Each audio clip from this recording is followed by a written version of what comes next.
All right, so we're gonna get into the meat of logarithms today.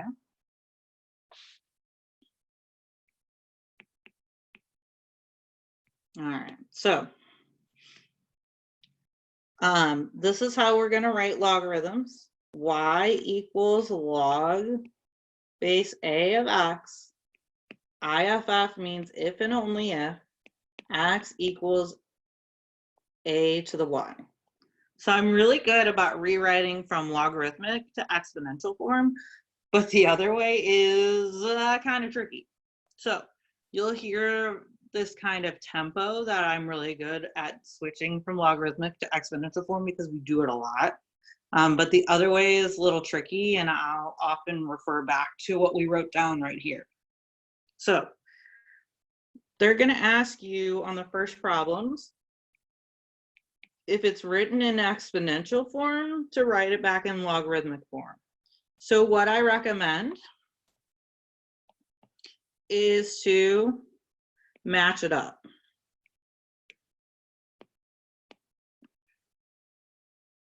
So I would say, hey, x equals 9, a equals 3, y equals 2. So we see all of that so that we can just rewrite it pretty quickly in that 2 equals log base 3 of 9. So if you need to, write it out, and then you can see it and write it pretty quick.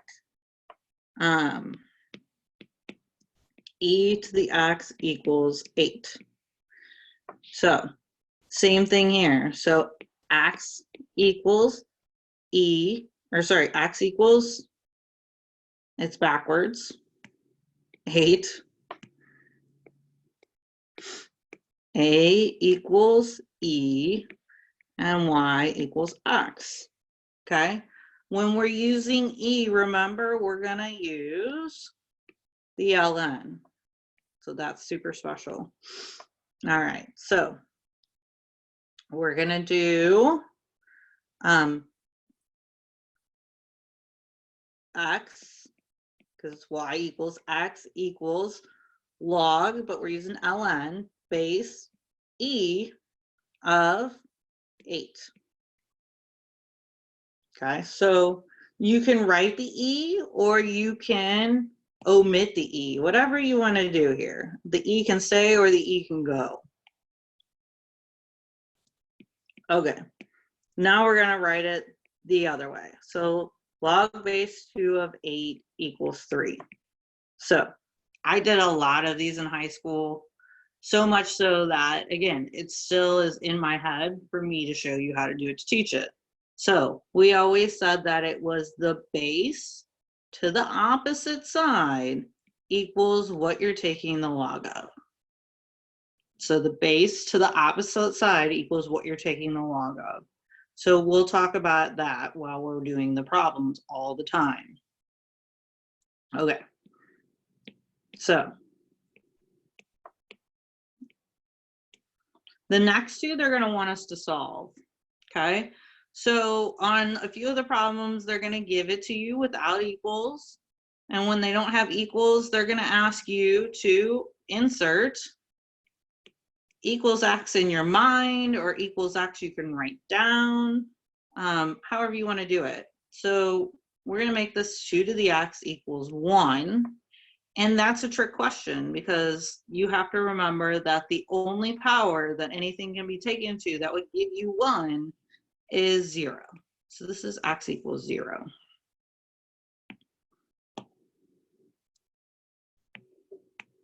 All right, log base 5, 25.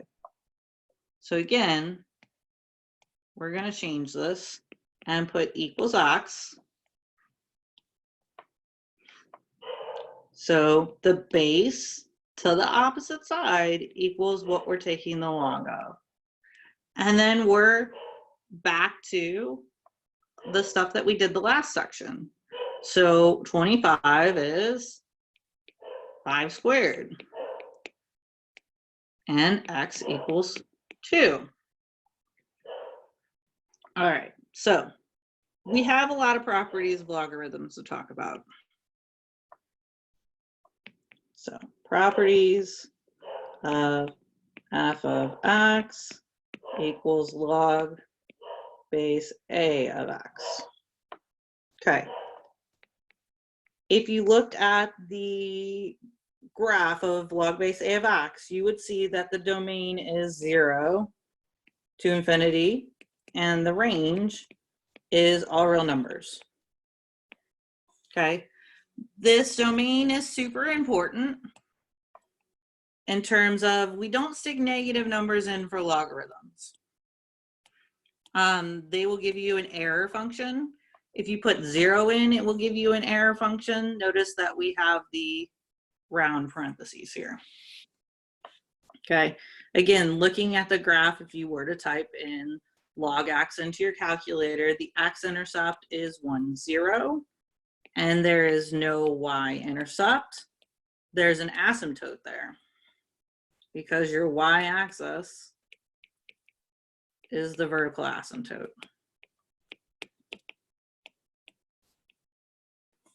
Okay, your logarithm function decreases in between 0 and 1, and it increases after 1. It contains the following coordinates. It contains 1, 0, A1, so if you put a base of 2 in there, it would have 2, 1, and 1 over a negative 1. So again, if 2 was our base, we would have 1/2 negative 1. It is a smooth and continuous graph. Kind of like 1 over x, same idea there, in that there are no corners or gaps. Okay, so the two special ones we like to talk about, and I mentioned it before, y equals the natural log of x is rewritten as x equals e to the y. So there's an understood e hiding right here that you have to know that's there. And y equals log x is if and only if x equals 10 to the y.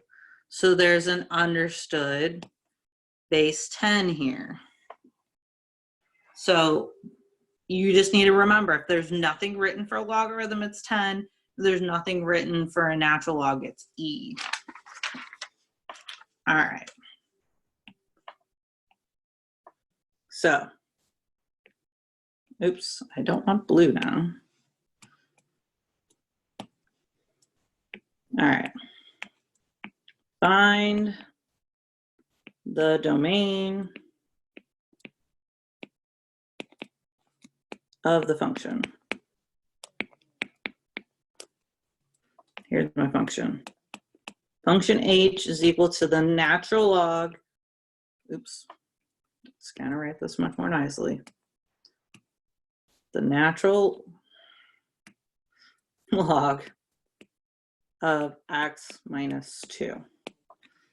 Okay, so again, we go back to this 2 is going to move graph right 2. Okay, so the graph's going to end up looking something like this. I'm going to have an asymptote. Instead of through the y-axis, it's now going to be through 2. And I have a point that is very close to right here. And it's going to go up and over. Okay. And its domain is now 2 to infinity. It stops at that asymptote. Okay, we'll talk about 45, but not graph it.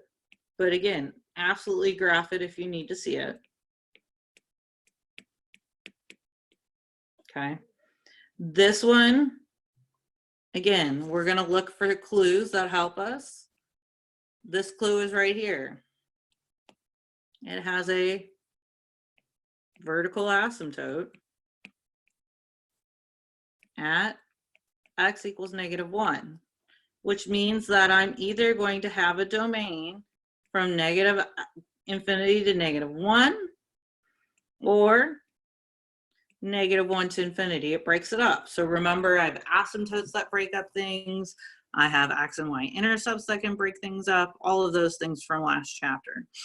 Okay, so it's either going to be negative infinity to -1 or it's going to be -1 to infinity.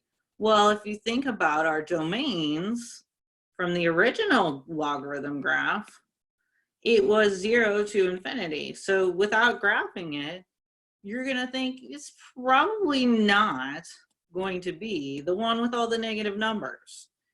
So there's some kind of shift involved. So this has some kind of shift involved, but not enough to make them all negatives. So it's definitely that -1 to infinity. All right, so let's look at some more problems. This is the main content that they like. All right, so we have equal marks, but we're going to have an x variable floating around that we need to solve for.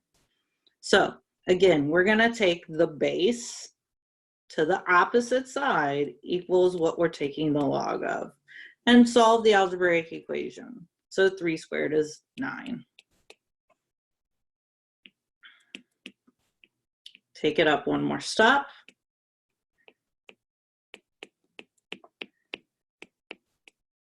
Okay, so we have more than just x now is what we're taking the log of. So again, it's the base to the opposite side. Sometimes we get confused, equals what we're taking the log of. 2 cubed is 8. Be careful, sometimes I get 6. 2x plus 1. 8 minus 1 is 7. 7 divided by 2. Or 3.5, whatever you want to write.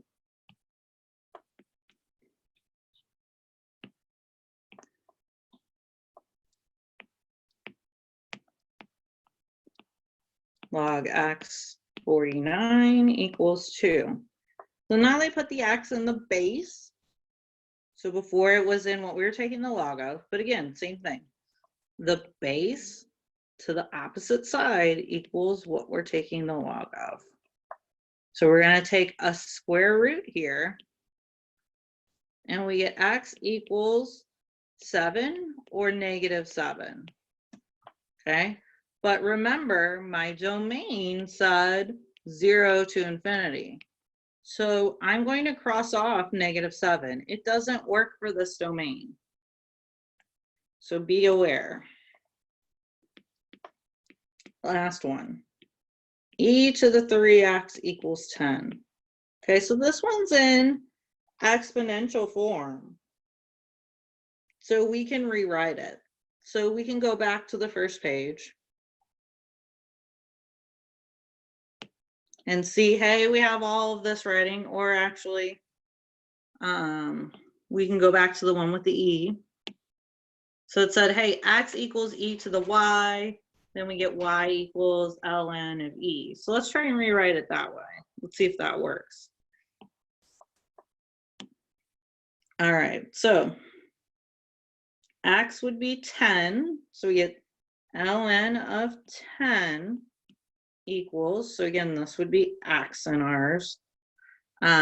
E to this whole piece then is y. ln of 10 equals 3x. And then we just solve for x. So we're going to divide both sides by 3.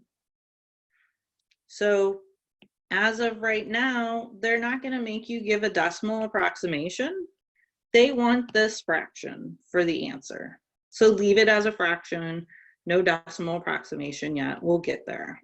They want the ln of 10 over 3. So if you have any questions, definitely bring it up when you get to the classwork for this one. This is definitely a big step from where we were.